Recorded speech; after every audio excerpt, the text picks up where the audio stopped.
The love of money is not evil. It is the mindset you've got about money that makes it look like evil. Hello, Your Excellency. How are you? And hope you're fine. It's the Money Mindset with Razak, and today I'll be talking about 10 money mindsets you should have. Let's see. Oftentimes, people have said it's about the value and the mindset you've got about money that determines whether you'll be poor or you'll be rich. In fact, I remember someone once said that there are four stages to that poor: poor, pauper, penury, poverty. I'm sure you don't want to be in any of those stages. And that's one of the reasons I'm really talking about this topic today. I want you to have a change in mindset. So let's start. And I'll give you a rationale behind some of this. Many years ago, when I really started my career, one of the first things my friend wanted to run a project. And back then, in fact, I was just around it. We were both 18, 19, and we were looking for a project of almost 30, 40 million naira. And I told my friend, where are we going to get this money from? And he said something to me, Razak, if any money is too bigger than your mindset, then you will never get it. But if you see every money to say, this money is not bigger than me, I can make it legit, then you can. Sometimes when you want to run a business and it's 60 million, 50 million, 100 million, it's not about everything has to be in cash.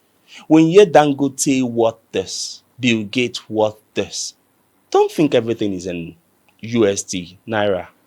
It's not about that. So the first lesson I want to teach you today, never have the mindset that one money is too big for you.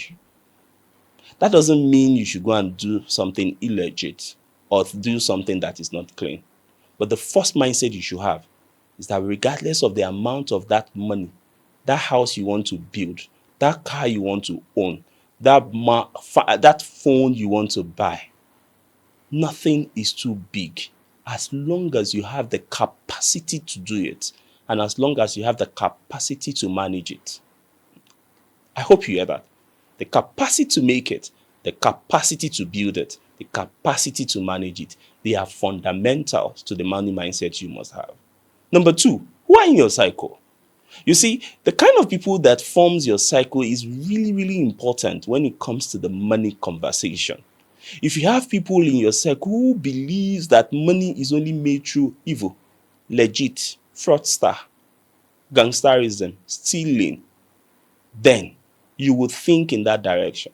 But if you have people in your circle who always believe we can work towards this and we can always make that, then it will always work for you. So who are the people in your circle? And who are the people you are roaming or discussing about money with? Number three, someone once wrote in a book that intellectual capital plus social capital equals to multiplying your financial capital. I'll take that formula again. Intellectual capital plus social capital equals to multiplying your financial capital. Your intellectual capital is the solution you bring, the problem you are solving, the value you bring to the table. So it's not just about what you know, it's about what you're doing with what you know. The social capital is what I talked about initially, the network you've got, and how you are consistently building those networks, and how you are exchanging values with those networks. If you have those two, trust me, ability for you to make more financial capital is important. You see, I've seen people who are genius in obscurity, people who knows a lot of things, but they are not leveraging what they know with the people who are the right set of people who can take them to the next level. The fact that you know something and you're living in that rural or peri-urban community, it's not about that alone. It's the kind of network. And luckily, the internet has given you those power. So who are the network you are building? And what kind of network are you building over the time? That and this are things you need to think at the back of your mind when it comes to money mindset. Number four, debt is not a crime. Debt is not a crime. It is about what you are using that debt for. So are you using debt for consumer credit? Are you using debt to acquire asset that gives you leverage? You see, when you hear Dangote borrows XYZ amount of dollars. Sometimes what they do is to leverage on the existing asset they have. In life, once you get to a certain stage in your life, you own a house worth 100 million and you go to a bank and say you want to borrow 30 million to finance your business. Who is that banker that will not give it to you? They will give it to you because they felt you've got a collateral that triples the assets the money you are asking for. So you need to also leverage what asset have you got and how are you leveraging on those assets to increase and to multiply the kind of income you want or you actually need for yourself. Number 5, you must learn the art of compounding. You see, part of the biggest problem you've got, and I've said it a couple of times, is that you've only learned the art of saving. That is the first way. It's like somebody who wants to be an athlete. You start learning how to jog at a sport. Warming up. You start learning how to run with some speed. Then gradually you become an athlete. Saving is just like you're warming up. You must learn the art of compounding. It is very, very important. Number 6, you must learn to save for a particular goal. You see, I would really want to emphasize on this. A lot of people open bank account and say, every month I always keep 20% of my money in the bank account that I don't touch. Why are you saving the money? What is the purpose of saving? When you don't have a clear goal, you don't imagine that. Imagine a set of footballer playing football, and you want to hit the ball into the net. You don't even look into that direction, and you hit the ball anywhere you like. You won't hear the word goal. It's until that ball enters the goal post, right? And everybody scream, it's a goal. So what is your goal? What is that ball? And which net do you want to hit it? So I'm asking you, you really need to be clear about your goal. So when it comes to personal finance, it's one of those mindsets you must build over the time to learn to have a clear goal and to articulate those goals in a way that you can break it down with clear KPIs. 3 months, this is where I want to be. I want to own 1 million naira in December. For December, 30 December. How much will you be able to save within the first quarter? How much do you want to keep? But I just don't know why. December is fixed. December 25 doesn't change. But why is it that it is until September or October you start running up and down and you start saying, hey, I must buy clothes. I need to travel. I need to save money for my flight. December 25th has never changed. January 1st has never changed. And for those who are Muslims, you have the lunar calendar. You know that Salah would come. For those who are Catholics, the Easter would always come April. So why are you always running helter-skelter? Why don't you have a clarity of what you want? Why don't you plan in advance? And that takes me to the next point. Mindset 8. You must learn that preparation supersedes priority. Hear me well. Preparation supersedes priority. You see, when it comes to finance, when you prepare well, when priority comes, your preparation allows you to respond to those priorities or emergency. What happens more often is that people don't prepare.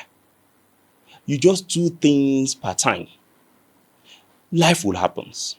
So what form of preparation are you giving to yourself when it comes to money? How are you telling yourself and how are you preparing for those emergencies? Emergency will happen at any point in time. Emergency will happen. But what are you doing about those emergencies that you need to get? The money mindset number 9 that I really want you to learn, it's accountability. You see? You talk about that leader who is not accountable.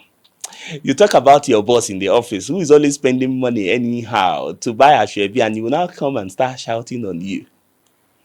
But you yourself, listening to me right now, how accountable are you?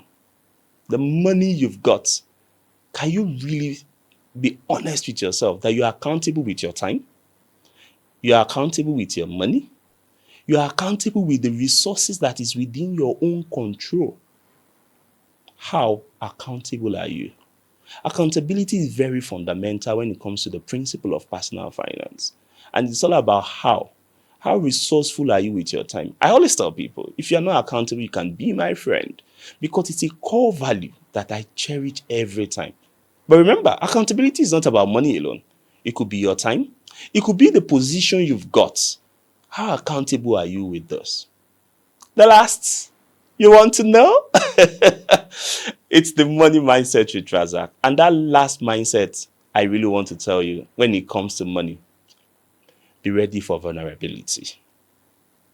Don't be too rigid with money.